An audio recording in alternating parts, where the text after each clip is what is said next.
Hi guys! Welcome back to my mini vlog. So for today's video, kumakain kami ngayon ng ice cream kasi nga ang init-init ang panahon, beshi. Tapos ang tigas-tigas pa ng ice cream. Ano ba yan? Ipapakain or not? Nakakahiya naman sa bisita ko. Nakadalawang ice cream na nga kami. Kailangan natin magpalamig mga sisis kasi nga ang daming tensyon dito sa Pilipinas. Ano ba talaga, Seth? Magkakape ka or mag-ice cream? Wala pa akong suklay para akong abot. O siya, sige na, samahan niyo kami para puntahan namin yung isa kong friend kasi nga nagpa-rescue siya. Gusto niya nang may kasama kasi nga alone siya for today's video. Agad-agad naman kaming pinag-drive ng asawa ko. Okay, nakasombrero tayo for today. Kasi nga, mainit sa labas. Mainit, ihapon na nga ito. At ang gala na ito ay wala sa plano. Kaya nandito na nga kami kung saan namin imimit ang isa kong friend at malapit lang to sa amin. Pero first time ko dito, no?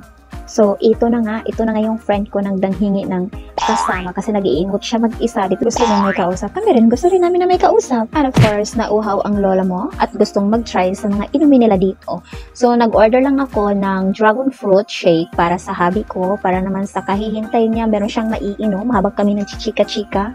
Yan talaga ang adulting, guys. Kahit sobrang magkapit-bahay lang kayo, minsan lang rin kayo nagkikita. No? Kasi nga, ang daming priority sa buhay. Ito pala yung mga drinks nila, guys. Marami kang pagpipilian talaga. And of course, meron silang mga street foods. So, ayan, natapos na yung shake na pinagawa ko para sa husband ko. And then, of course, ng mga bata, binilhan ko rin sila ng gusto nila. Ayan, gusto doon nila corn dog. Ang akin naman, gusto ko yung tikman yung quick-quick. Pero nagbagong isip ko, gusto ko na lang yung fishball. So, reasonable naman yung mga prices nila dito, guys. Pero wala na talagang below 20 ngayon. And then, kumuha na rin ako ng cheese sticks. And then, yung friend ko, nag-order siya ng fries. And then, of course, mga drinks, nag-order na rin kami para meron kaming kakain habang nagchika-chika. Alam niyo ba, guys, ito na yung in-order ko. Pero ang fishball niya, guys, sobrang nagsisi ako kasi siguro hindi lang ako mahilig sa alat. So, after namin kumain doon, so, iniwan namin yung mga bata doon na nakaupo habang kami ay nag-ukay-ukay. Siyempre naman, itong mga kasamahan ko, mga mamshi na to. So, gusto nila pumili ng pajama para sa mga anak nila. Alam niyo naman, mga adultinghood, mga motherhood na itong mga kasama ko. So, at syempre, ako rin naman, kung pili-pili ako, paborito ko kasi maukay-ukay din. And then, ito pala yung itsura ng stage. Wala pang siyang singer dyan. So, mamaya magkakaroon niya ng banda or singer. So, maliwanag pa naman ito. So, hindi pa masyadong maraming tao. Pero later, dadamang itong mga visitors nila. Mangukay ang mga person. Nang daghan na kay kong labhonon. Na happy. So, ayun na nga. After 48 years, natapos na kami mag-ukay-ukay. And then, uuwi na kami. Okay, wait lang. Candidate number 1, Philippines. Philippines. Shout out pala, appear sa mga mahilig mag-ukay-ukay.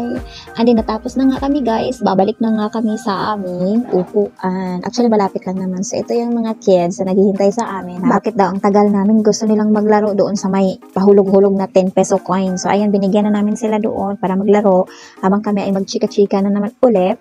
And ito pala yun, medyo maraming tao na siya kasi nga this is around 6 p.m. na. Ayan, madilim-dilim ng mga kalangitan. And then, so meron na siyang banda doon. Mag-isa lang siya. Pero welcome siya sa mga gusto mag-jamming daw. Sana all gusto mag-jamming. So, yan, ang ganda ng kanilang lighting dito, no? Napakaliwanag. So, of course, nagchichika-chika kami. Kunyari, meron kaming topic, pero wala naman talaga. Nag-aasaran lang kami dyan. Ito yung maganda sa pag-vlog, guys. Kasi nadodocument mo yung mga ganap mo sa buhay. So, muntik pa kaming magkapalit ng lalagyan kasi nga pareho naman talaga yung kulay. Of course, sinilip ko muna kung akin ba talaga, sinimake sure ko akin ba talaga yun. O, diba? So, hay nako, nakakapoy na ako sa pag-voice over. Wala namang nagsusugo sa akin. Bakit naman ako nagtatagalog? Bahala. O, sige, padayon ta sa atong kinabuhi, dere. So, mao na nga, katawa mi dira. So, padakuay mi dire tiyan, padakuay mi dire og nga, padakuay mi dire og braso. O ayan, may nanalo na. Sobrang nahihimuot siya sa kanyang ano dyan.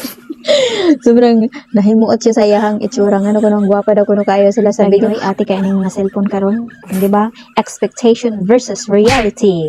Di ba? So tanggapin niyo na magaganda talaga kayo sa cellphone ko. Ganon. Wala na. So, nag-update na ang mga partners in life. So, manguli na daw ta, no? Sabi atong kakuanan diri, dugayan. Busog naman nato mga tiyan. Manguli na ta.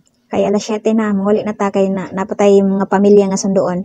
Okay, so, muhapit sa daimi diri sa fruit stand. So, okay pala namin to, guys. So, gusto kong bumili ng green grapes. Pero, nung tinikman ko, ang asim, wag na lang. Ito na lang yung grapes na red. Talagang favorite ko.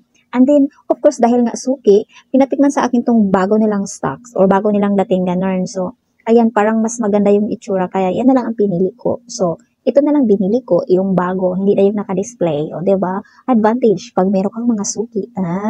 266, barato pa na ron. Pero inig ka December, abutan na 500 ang kilo. O, samtang karon kaong tagaghag mga grapes. And then of course, kita pula naman ko mo lutog pa ni hapon, no? Kaya kanan po naglaag, nabusog naman ko, ni palit na po ko og isda. And then, kaning kuan, maghimo ko na ko mashed potato. And then, nagsundo na ko sa akong mga diri sa Kalinan. O, layo kay to from Deca to Kalinan.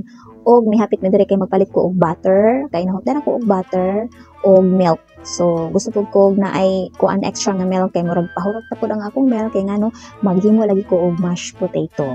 Kasi nga request ni Habi. So, dahil nga daw weekends, gusto daw niya yung masarap na food at saka favorite niya. At ito din favorite namin. Hay, palahubog. Biluoy, this is for pampatulog lang ganon. Kasi minsan nag-overthink ako overthinker yarn. Ayun, so kailangan namin ng alcohol. Kahit pa minsan lang, once a month. At dahil nauhaw ang lola nyo, gusto ko uminom ng Yakult for today's video. Yakult everyday, tiyan mo'y okay. Okay ba kung tiyan? Dako mo kong tiyan? Or baka bitok ko yarn? O, diba? Ang hirap talaga ito buksan, no? Lalo na pag mahaba yung kuko mo. Ayan, nagsisisi ka na ba dahil mahaba yung kuko mo? O, laban lang. Ginusto mo yung kaartihan mo, girl. At nakalimutan ko palang i-shake to. Diba dapat shake before you open? Or shake before you drink? Ayan, so nakalimutan na nga, uhaw na talaga yung mga baka na to. Sige na nga, uwi na nga tayo. Laklak talaga, sis. Ayan, let's go. After 15 minutes, bahay na nga kami, guys. So, ito yun ang nabili kong grapes. Diba ang ganda? Yan. Sige, picture muna. Diba? Picture muna para i-upload natin sa ating social media.